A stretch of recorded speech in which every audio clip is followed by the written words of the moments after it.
और चाय का जाकर हमारे लक्ष्मण जी ने फिर अपना नहीं काटो मैंने कि नाक की कौन सा कहीं नहीं पे भगवान जी ने उसकी नाक को काटा। हर व्यक्ति की अलग अलग भाव है और केवल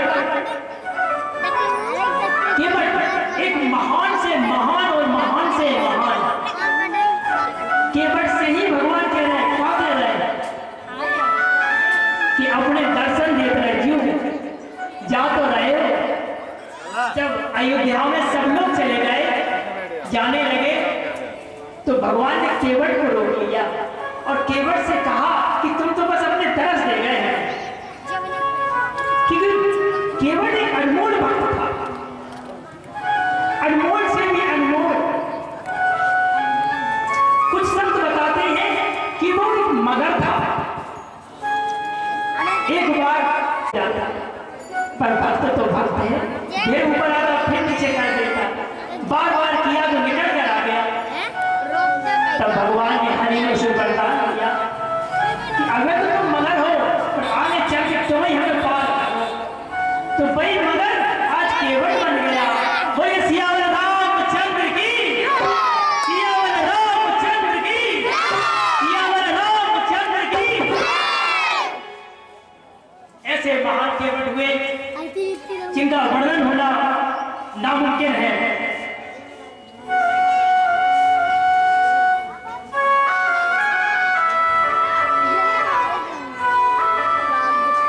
जब राम जी भरत का बहुत बड़ा वर्णन आता है, भरत का केवल नाम सुनने मात्र से ही व्यक्ति के पाप छीन हो जाते हैं। भक्त जैसा भाई भरत जैसा सेवा मांगी तो चरणन की सेवा मांगी।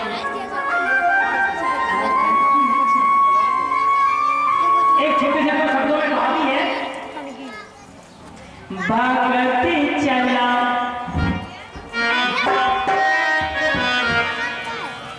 भगति चला राम को यही यूं मनाने।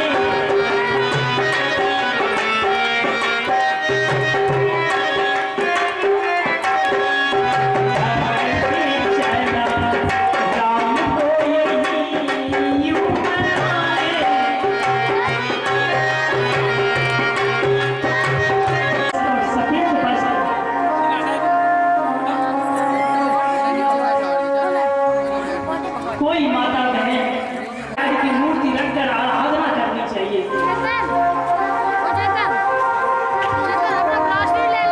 और इसमें किसी का दोष नहीं होता है, न उसका भी दोष होता है। जितने दिन तक समय लिखा है उतने दिनों तक ही वो व्यक्ति साथ में रहता है। बुद्धि और विवेक होता है जिससे वो परमात्मा को पा सकता है। और जो लोग परमात्मा को भूल जाते हैं वे 84 लाख योनि में भटकते रहते हैं, उन्हें मोक्ष नहीं मिल पाता है। अगर भगवान को पाना है तो भगवान के लिए थोड़ा सा समय निकालो। जब भरत जी ने सुना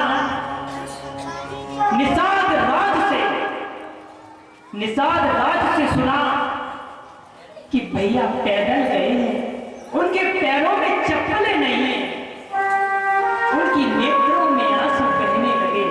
वो कहने लगे कि सेवक माल खाए, कंदमूल खाए, राजा कंदमूल खाए।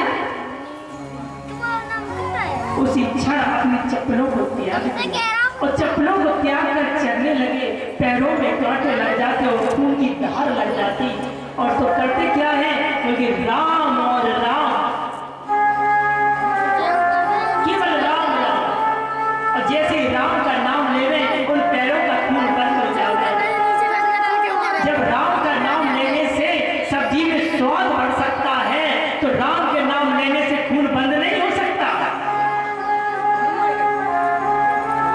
राम का नाम लेने से अगर व्यक्ति तर सकता है तो राम का नाम लेने से व्यक्ति का कल्याण क्यों नहीं हो सकता।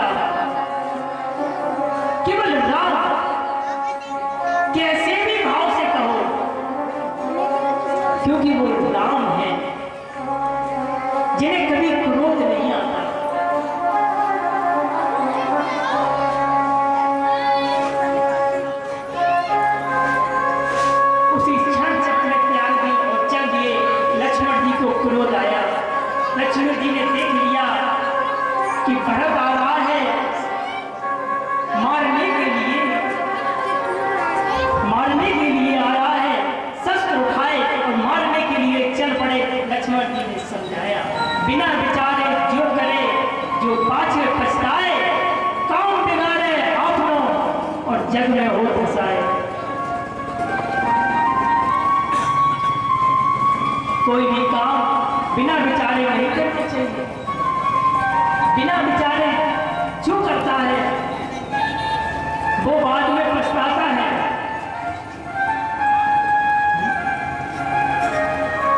बिना विचारे जो करता है वो बाद में पछताता है। लक्ष्मण जी बाणों को लेकर के आए। राम जी ने समझाया, पहले देख तो लो उसका भाव कैसा है। अगर तुमने बाण तुम्हारी में इतना सामर्थ्य तो है कि तुम भरत जी को मार सकते हो, और अगर भरत जी अच्छे भाव से आए हो तो तुमने अगर उन्हें मार दिया तो तुम पे वो कलंक लग जाएगा। भाई की हत्या से बड़ा पाप नहीं होता है। भाई भाई की अगर हत्या कराता है तो उसको 7 पीढ़ी तक भोगना पड़ता है, और कोई भाई और भाई का धन हरण करता है उसको भी भोगना पड़ता है। ये भागवत पुराण बताती है। समय निकल जाएगा पर वो ऋण तुम्हें भोगना पड़ेगा। इसलिए अगर भाई जिद करता है कि मुझे 2 बीघा चाहिए है तो उसकी 2 की जगह 2.5 कर दो। घर वालों को मालूम ना चले, 2.5 कर दो, 3 कर दो बाकी। और किसी को मत बताओ, क्योंकि अगर आप कोई दान कर रहे हो, पुण्य कर रहे हो, अगर उजागर कर दोगे तो उसका आपको पुण्य नहीं मिलेगा। अगर आपको कोई धन अगर किसी कार्य में देना है तो गुप्त में रखो। गुप्त में दान लगता है, और गुप्त में दान किया हुआ आज नहीं तो कल आपके काम में आएगा।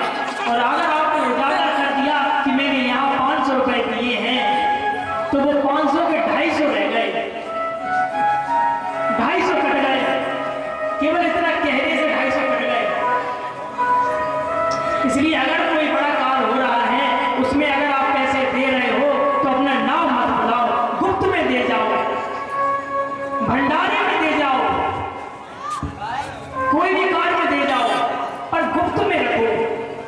क्योंकि वो गुप्त दान आपके पुरखों को वो सम्मान दिलाएगा जिसकी आपने कल्पना भी नहीं की होगी। जब आपका शरीर छोड़कर जाएगा तो आपको वो सम्मान मिलेगा जिसकी आपने कल्पना भी नहीं की होगी। और अगर